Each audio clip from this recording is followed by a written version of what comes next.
Happy birthday to you. Hello.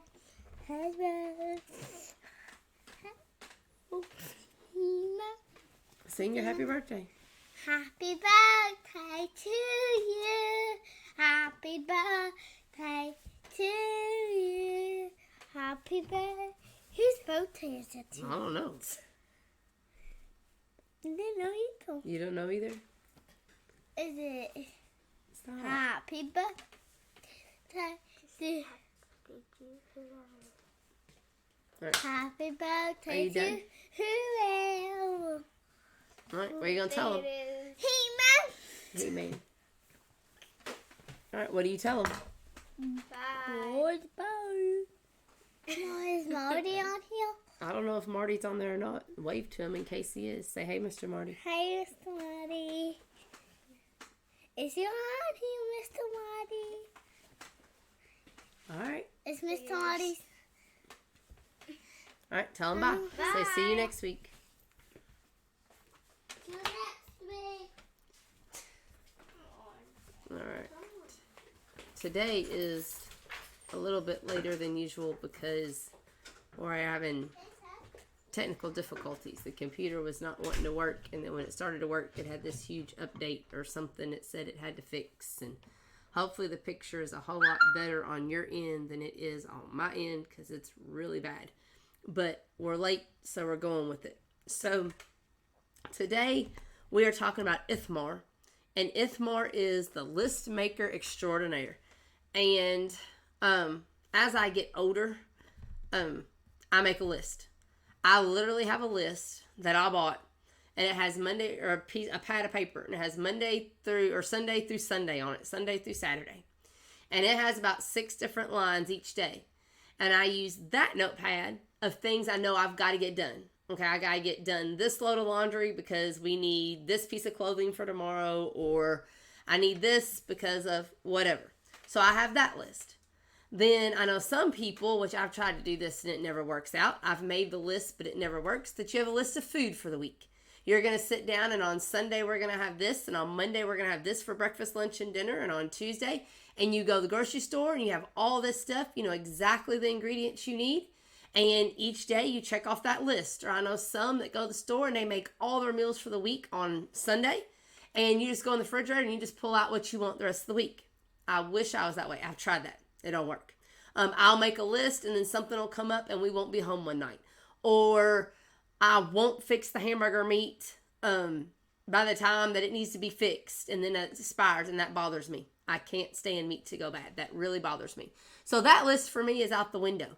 I have to-do list. Like, okay, and it used to be okay. It went from, I can remember the time when I could sit down and take my calendar for the month of October, and I could write it and say, okay, I need this, this, this, and this on this day. This is what we're doing. And I could remember it. Now, not only do I have it on my refrigerator, I have it on my phone. I have a written list. We have lists sitting around the house. We have everything. I still have to make daily lists. Like, I sit down the night before and, okay, tomorrow is whatever day. We've got this, and this. We've got to get done. I've got to be here at a certain time. We've got to have this done by a certain time. And I still forget things. It's been really bad. But I am a list person. I make a list. I make Christmas lists. I make birthday lists. I make special friends lists. I know that sounds bad. But like special birthdays I don't want to forget. Or special anniversaries. Or honestly, this is going to sound really bad. Because I really didn't think I would get this age until I was like 80. But my dad would always carry a list in his wallet of all the grandkids and all their birthdays and anything significant about them. Then as he got older, he carried a list of everybody's phone numbers. Everybody's addresses sat right by our telephone because we could never remember them. He had always had a list of people he would send Christmas cards to. When he was in business, he had a list of people he would send birthday cards. He would send reminders. He would send whatever to. We are, I don't want to say consumed with lists, but we have lists. We have lists of, this is what I'm saying, I'm dating myself. I have lists of dates when people have passed. Important people in my life that I know about the time of year I know the month, but I may not remember the day. And so I have that list. I have it written down. I've started a list of people that are close to me, family members, friends, church members, somebody that I want to remember. And I have it written down because I just can't remember. So this lesson really hits home because you can make lists. Lists are not all bad. But we make lists mostly to remember things. And so that is what Ithamar is known for. Now, Ithamar, we find this out in Exodus 28, verse 1, and we're going to stay in Exodus and Leviticus today. But in Exodus chapter 28, verse 1, it tells us that Ithamar is the fourth and he's the youngest son of Aaron. So what that means is if he is the son of Aaron, he is the nephew of Moses. Again, how the circle is all intertwined. But we have this kid, this man, that is related to Aaron and Moses. So we know he is going to be a great, well, shouldn't say we know. We would assume he would be a great leader because Moses is a good leader. We see Aaron. Do they have their faults? Yes. Do they make big mistakes? Yes. But they are leaders. They're well-known leaders. So Ithamar, his name actually means island of the palm tree. So his job was when Aaron became the high priest, when he was the high priest of the Israelites, his sons became priests. But they served under Aaron, so they served under their father in the tabernacle. So their sole job was to keep the tabernacle going, keep it in check, keep it, organized, well cared for. That was their job. They were priests in the tabernacle. We also know that there was issues in this tabernacle, wasn't there? There was, and it involved Aaron's 4 sons. And resulting in 2 of them getting killed. His 2 brothers, Nadab and Abihu, what did they do? They offered strange fire to the Lord. They didn't do what they were supposed to. They thought, nobody's going to care. The Lord's not going to know. Let's just do it. Well, what happens? The Lord sends down a fire. The fire consumes them. And Ithamar stands there, watches his 2 brothers die right in front of him. They're dead. He knows what they did. They went against God's will. They went against God's word, God's commandment. And God, I'm going to say, struck them dead. He didn't strike them, but he consumed them in this fire and they were dead. But that's where our story really starts to change. We were talking about, on Sunday mornings for the past 3 weeks, we've been talking about death. And today it was grief. There's no certain amount of time for grief. There was certain times set aside in the Bible for grief, but this was unusual because Ithamar didn't get the chance to grieve. And we find that in Leviticus 10 verses 6. It says Ithamar was not allowed to mourn his brother's death. And it tells us why. In verse 7, it says they were forbidden, the priests, so Ithamar was a priest, they were forbidden to mourn or to grieve the deaths of those who failed to honor God. So were they told not to mourn? No, but they were told not to mourn because what? Nadab and Abihu were not honoring God. They did not follow God's plan, God's rules. They did not do it. And in that time, you had a law. You could not mourn those people. So Ithamar had to go on like nothing happened when he just lost half of his brothers. Well, more than half because he was a brother. He lost 2 of the 3 brothers that he had. Exodus 38:21 tells us that now Ithamar's job, when he is the priest, he's in their tabernacle, but his job was to make a list. Moses commanded his nephew. He commanded Ithamar to make, and he commands the Levites, but they put Ithamar in charge of this. He commands them to write down everything that was used to make the tent of agreement.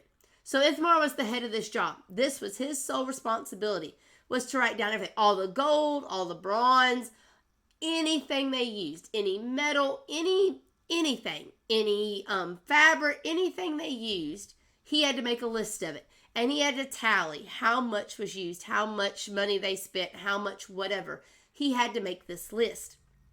And it reminded me, totally different, like nothing parallel at all, but thinking of making a list of things that have been used or things that have been bought.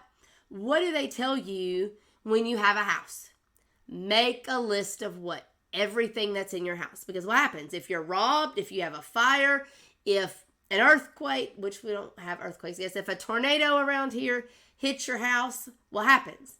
You're hard pressed at that moment to think of every single thing in your house. And at that time, it seems tedious.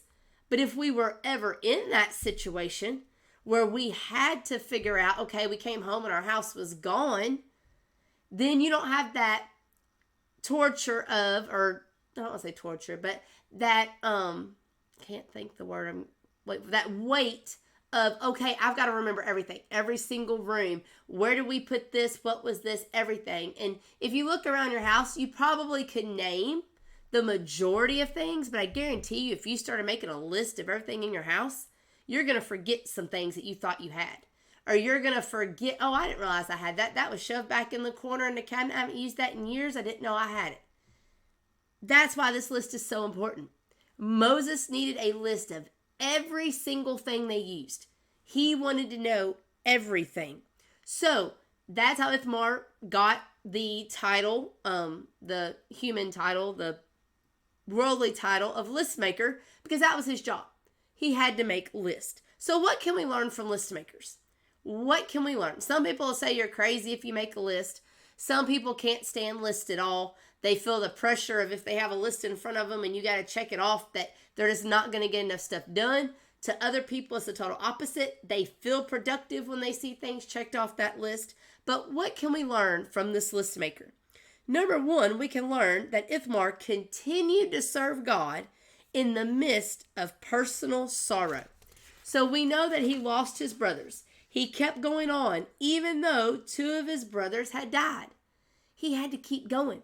His world did not stop. His list making did not stop. His duties did not stop because someone died. That sounds harsh, but we got to be careful. Because sometimes our grief I've seen it happen. I've been in a situation like this before. And you guys stop yourself and don't let it consume you. But your grief may cause us to what? Abandon the church, leave the church, forsake the church, not go back in the church. We got to be careful of that. It might stop our Bible study. Well, why should I study? God, if God really loved me, he wouldn't let this happen to me. So why do I need to study his word? He doesn't keep his word because he let this awful thing happen to me. He took my parent away from me. He took my child from me. He took whatever. We stop our personal study. We know people who have stopped personal study because of grief over something, and it don't have to be a loved one. It could be grief over the loss of a job, or you lose your house, or you lose your car, or you lose something very precious to you. It could be something that's very sentimental. It could be a dish that was in your family for years and years, and it means something to you. And what happens? You want the world to stop because you've lost something. And then lastly, sometimes we fail to pray. That's the last thing we want to do when we're grieving. We want to blame God. We want to yell at God. We want to scream. We want to vent. We want to be mad. We want to be angry. We don't want to pray. We don't want to pray the things we're called to do. We're still called to come to worship when we're grieving. We're still called to study, and we're still called to pray. But those are three very hard things in the midst of your grieving that you want to do. But Ithamar did it. He did it. He kept going even though he had a huge blow to his life. He continued his duties as priest immediately after his brother's death. Now, don't take me wrong. I think you do need time off after a big hit of whatever loss you're going through. It is okay to take some time off. It is okay to try to compose yourself, to take a few days, to take, there is no, like Matt has been saying in church, there is no time limit on grief. I think it is okay.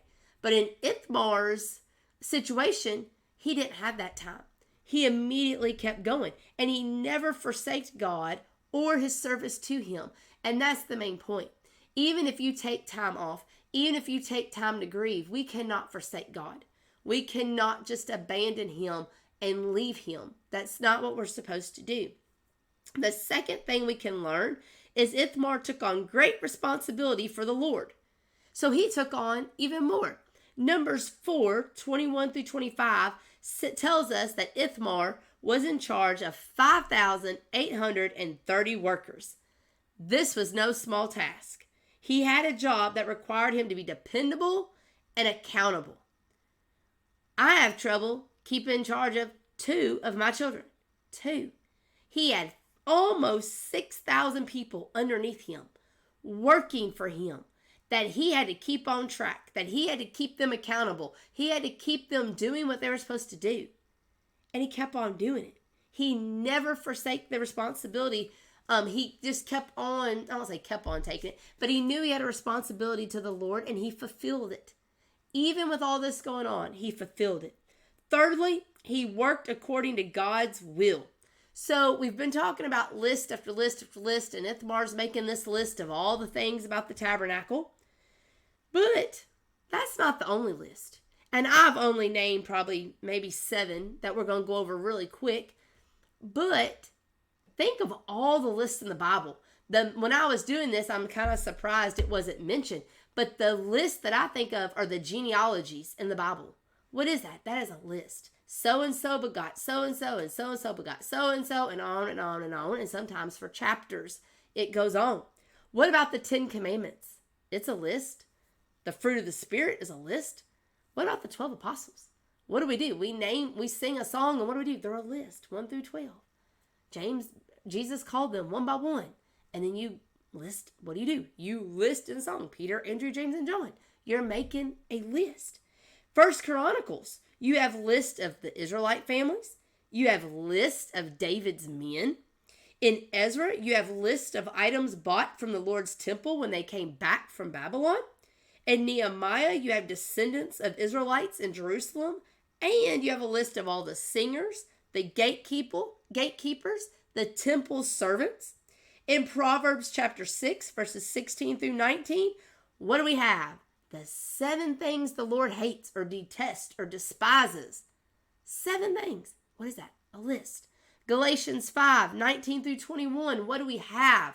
The works of the flesh. The list of works that are of the flesh. 1 Timothy, the last 2 lists that I've written down. The characteristics of an elder and the requirement of women. Guess what? They're list. They're list. When you're looking for an elder in a church, when you're looking for what the women's role should be, or what a teacher's role should be, or what a mother's role should be, or a widow's role, or a child's role, guess what? There's a list. They got to be sober-minded. They got to be self-controlled. They got to be this and this and this and this and this. It's a list. So lists are very, very common in the Bible. So if you're a list maker, if you're an Ithamar, it's okay. It's nothing bad, but we got to realize when we're making these lists. Now, I'm not talking about the grocery list. I'm not talking about the million errands we got to run this next week. But what about your list of things in your daily life that you've got to get done? Is God a priority? Is Bible study a priority? Is reading just a verse a priority? Maybe we start out with just a verse a day to get us into the Bible, to get us used to opening up that Bible or clicking that app on the phone or whatever it is. Is that in our list of daily things? Of course laundry is. Of course cooking meals is. Of course going to the grocery store. Of course getting kids to practice, going to church. Those are given. On our personal list, how often is it, hey, I need to call this person and check on them because they missed church? Or I need to send a letter to this person to encourage them. They've been kind of slacking lately. Or I think I have extra food. I might just run it over to somebody today. Or hey, I cooked too much. Or I feel like cooking today. I think I'm going to go give it to so-and-so because they've been on my mind lately. How many of those things are on our list? On our list that we make. We've got to be like Ithamar and keep God at the top of our list. We've got to continue through our personal sorrow, our personal struggles. We've got to continue. We can't stop. We've got to put our responsibility to the Lord first, and we've got to make sure that on our list is something, whether it's sitting down and reading just a Bible story, if it is I don't know, you all fill in the blank. Y'all are more experienced than I am. You all know. Getting in the Word, watching, I know podcasts are really big right now. Watching a devotional from somebody, doing something. Is that on your list? And it may not be on your daily list. Is it on your weekly list? Is it on your monthly list? We got the holidays coming up. That seems where everybody horns in on, we got to talk about our blessings and how thankful we are. And we've got Christmas and families are getting together. And then we got New Year's. We're going to make all these new resolutions. We're going to do all this. But what about February through October? Is God so? It's easy to think of God in November because what is everything about? How blessed we are. How thankful we are. It's easy to bring God in at Christmas because when does everybody go to church? Christmas, Easter, your big holidays. Everybody's going to come.